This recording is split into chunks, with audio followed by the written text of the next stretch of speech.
যুবসাথী প্রকল্পের আপনার কি অ্যাকাউন্টে এখন টাকা আসেনি? এই যে আমার এসে যে আমার অ্যাকাউন্টে কিন্তু টাকা চলে এসেছে, আর কাদের কাছে টাকা এখনো আসেনি তাদের কারণ হচ্ছে ডিবিটি লিঙ্ক না করলে পরে কিন্তু আপনার টাকা অ্যাকাউন্টে আসবে না। কারণ যে এই যে আমার এটা হচ্ছে আধার কার্ড, আর আধার কার্ডের সঙ্গে এই ব্যাংকটা আমাকে লিঙ্ক করতে হবে। তো ডিবিটি লিঙ্ক করার জন্য আপনাকে যে কোনো একটা ব্রাউজার ওপেন করতে হবে। তো আপনার ক্রোম ওপেন করে নিতে হবে। ওপেন করার পরে এখানে লিখতে হবে NPCI, লিখলে পরে কিন্তু আপনার সামনে একটা পোর্টাল চলে আসবে। সেই পোর্টালে আপনাকে ক্লিক করতে হবে। আমি রেড মার্ক করে দিলাম, এই যে NPCI ক্লিক করব, তারপরে সেটাতে ক্লিক করব, তারপরে কাস্টমারের উপর ক্লিক করব, তারপরে ক্লিক করতে ভারত আধার সেন্ডিং।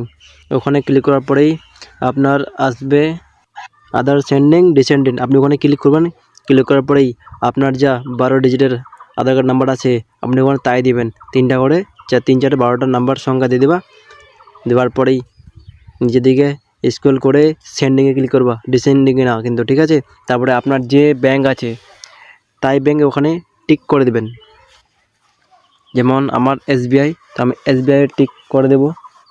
স্ক্রল করে নেব কত দূরে আছে।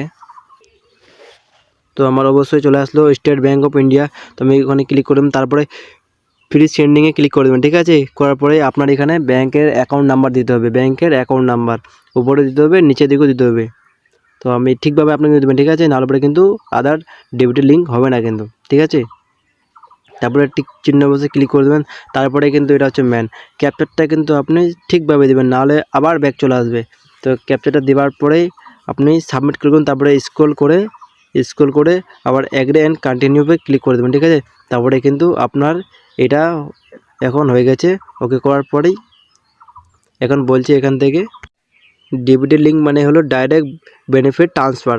যে কোনো কোথা থেকে আপনার আধার কার্ডের নামে যখন টাকা পাঠাই, যেমন ধরুন লক্ষ্মী ভাণ্ডারে বা যুবশ্রী বা কৃষক বন্ধুয়ে, তো আপনার কিন্তু ডিবিটি লিঙ্ক না থাকলে পরে কিন্তু আপনার টাকা কোনোদিনও আসবে না, ঠিক আছে। আর যাদের এখন টাকা আসেনি তারা অবশ্যই এই ভিডিওটা দেখবেন, আর কমেন্টে জানাবেন আপনার ভিডিও দেখে হেল্প হয়ে থাকে। তো অবশ্যই জাকির গভর্নমেন্ট হেল্পারকে সাবস্ক্রাইব করে থাকবেন। ধন্যবাদ।